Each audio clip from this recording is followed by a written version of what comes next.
Siyam na beses kong tinatawid ang ilog araw-araw para sa pangarap ko. Hindi ko sinayang ang second chance na binigay sa akin ng Panginoon.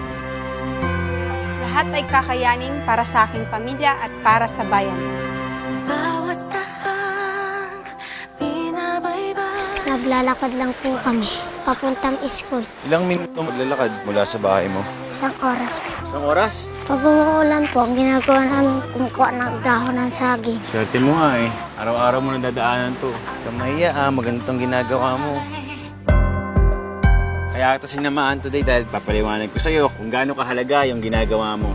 Ariel, ito si Mang Rudy Gaspilio. Alam mo, kagaya mo rin ako noong araw. Mahaba din nilalakad ko sa pag-aaral. Pagpatuloy mo ng pag-aaral mo, mararating mo yung mga panaginip mo sa buhay. Kung nangarap ka, may mararating ka. Hindi tayo maliligaw. 11 years old ako nag-start sa weightlifting. Before ako nag-start, nag-iigip ako ng tubig para sa bahay. Nagbebenta din kami ng mga gulay dahil nga sa hirap ng buhay.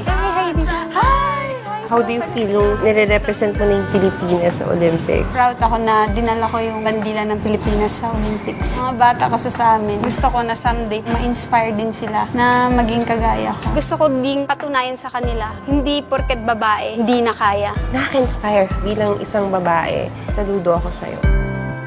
Nandito kami nung mismo pagtama ng bagyo. Si Mariel po, inabutan namin sa kanyang paaralan. Ang kanya pong sinasambit ay paano na yung kanyang pag-aaral. Pinagbubutihan ko lang yung pag-aaral ko para tutulungan ko yung family ko. Naniniwala Sa iba pong tao na naghihirap din, tutulungan ko po sila. sa himala Kasi alam ko po yung pakiramdam na parang wala. na magkakaroon. Tayo kumuha ng inspirasyon kay Mariel. Nag-aral na mabuti, kaya ngayon siya ay isang valedictorian. Isang pamilya tayo. We are one in love, lalo na sa Pasko. Isang pamilya tayo. Pag-asa'y laging buhay, sa Diyos nating gabay. Isang pamilya tayo. Ano nangyari ng Yolanda? Hindi ako sumuko. Nanalangin na lang ako na sana tulungan na lang niya kami na makabangon ulit. Kahit abot, langit at ulan. Anong pakiramdam na binansagang kang junkyard queen? Masaya. Maraming dumaan na mga pagsubok. Ito, nakaahon pa rin. Makikita mo rin na meron pa rin palang buhay pagkatapos ng trahedya. Hindi mo sukat akalain na makaka-improve din yung Tacloban. No? Naranasan namin lumubog dito. Kung saan ka lumubog, doon ka rin aahon. After po ng Yolanda, biniyayaan nga po kami ng baby. Yung gift sa akin ng Panginoon na hindi kami kinuha dahil may responsibilidad pa kaming gagampanan. Winasak man kami ng Yolanda, kinuha kami bilang isang pamilya. Isang pamilya nagkaroon ng trahedya, isang pamilya din na bumangon mula sa trahedya. Ang malasakit at kapayapaan nagsisimula. Kami po ay nagpunta rito dahil kayo ay model barangay. At dahil dito, titreat namin kayo. Kapitan, dahil ang pamilya'y magpakailanman. talagang pamilya kami rito. Tulong-tulong, lahat pare-pareho, pantay-pantay. Sana tularan kayo ng mas nakakarami pang barangay. Na magkakaisa Maraming salamat po sa inyo sa pagsalo nyo sa amin. Patuloy pa rin kayong maging inspirasyon sa aming lahat. isang pamilya tayo. One in love, lalo na sa Pasko. Isang pamilya tayo. Pag-asa'y laging buhay, sa Diyos nating gabay. Isang pamilya tayo.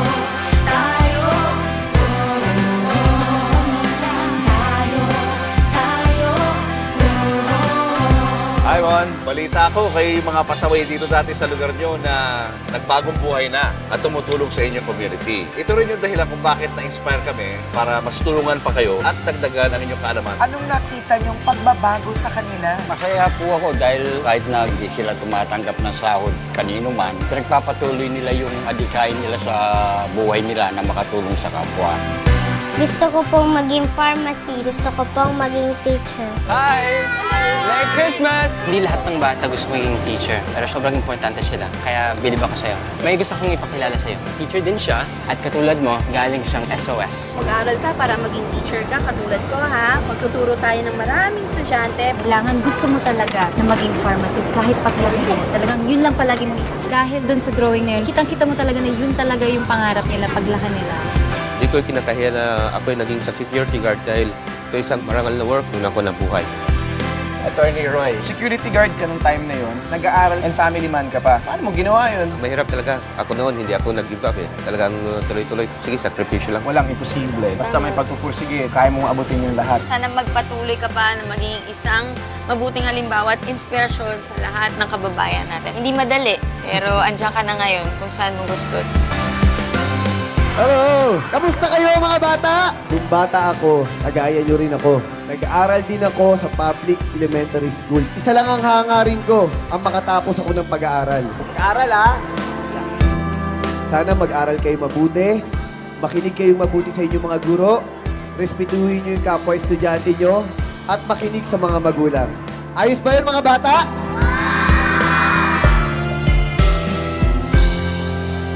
Isang pamilya tayo. We are one in love, lalo na sa Pasko. Isang pamilya tayo.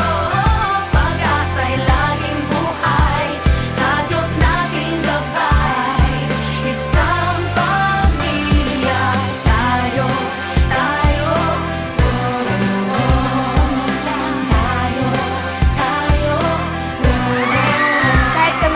Meron pa rin kami insecurities. Pero gusto namin habang lumalaki kayo, alisin natin yon. Lagi lang natin tatandaan na pinaka-importante pa rin kung ano yun nandito. Let's laugh and cry and dream together. Ano man ang Mahal ko sa inyo dahil sa murang edad. Sa laban na nalabanan niyo, hindi kayo sinusuko. Dati NCF sila. Pagkatapos ng successful na operation, tumutulong sila ngayon sa ibang cruises naman ng Marvel. Suportahan namin kayo hanggat kaya namin.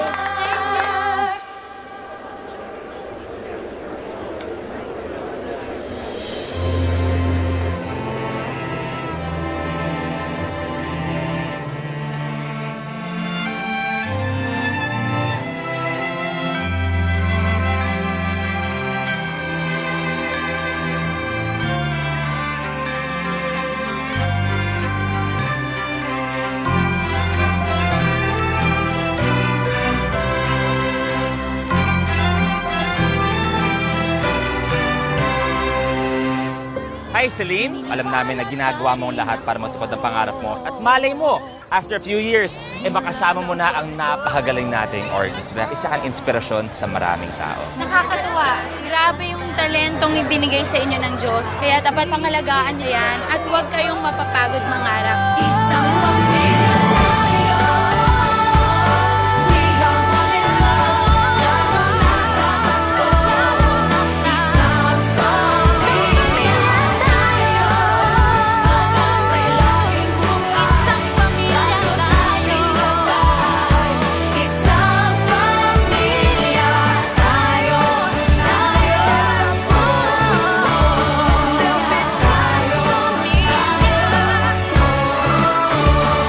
Pag narinig natin yung tono, nag-iisipin kaagad natin kriminalidad. Kaya naging marugdom ang aming hangarin na maipatayo ang sigbang ito upang ito ay maging center of formation. Maganda na nakikita nila na kasama sila sa pagbuo. Sa pagbuo. Napakagandang ehemplo niyo po sa aming lahat. Yung dinala po namin na Belen, iiwan na po namin dito para sa inyo. Masaya kami na dito kayo bilang isang pamilya. Kayo ay simbolo ng pagkakaisa sa ating mundo. Yung mga plano mo sa buhay, para saan po? Gusto ko iahon yung family ko sa kahirapan ko. Sila po yung inspirasyon ko. Ang swerte-swerte ninyo kasi kahit anong hirap ng buhay, meron at merong mga taong tutulungan kang mapagaan ang buhay mo. Maganda na yung nangyayari sa inyo ngayon. Mas maganda yung mangyayari pag natapos kayo rito sa eskwelahan na to. Magkahanga-hanga kayo kasi alam ko na sa puso ninyo, malalaki ang pangarap ninyo. Kailangan lang ng patience and perseverance. Kailangan nyo rin po ng faith na kaya nyo gawin yung isang bagay. Lahat tayo binigyan ng Panginoong Diyos ng abilidad, pero yung differentiator talaga sa mga nagtatagumpay ay yung hard work. Kung buo yung pagmamahal ninyo sa sarili ninyo, mas magaling ninyong mamahalin ang inyong pamilya at mga mahal sa buhay. Na-aksidente ako 2004, car accident. No choice na yung doktor kundi putulin. Ano yung buhay mo before nangyari yung aksidente? Kasaway akong anak, parang patapo na yung buhay ko. Simula nung na-involve ako about sports, na-realize ko na may nag-iisang Diyos na gumagabay para sa akin. Sobrang saya na magkakaroon na. Sa akin kasi, hindi ko inisip yung pagkakaroon ko ng kapansanan para abutin ko ano yung mga pangarap ko. Maraming mga kabataan na nagdadroga. Kung iisipin, physically buo sila pero sinisira nila ang buhay nila. Continue to be a blessing to all of us.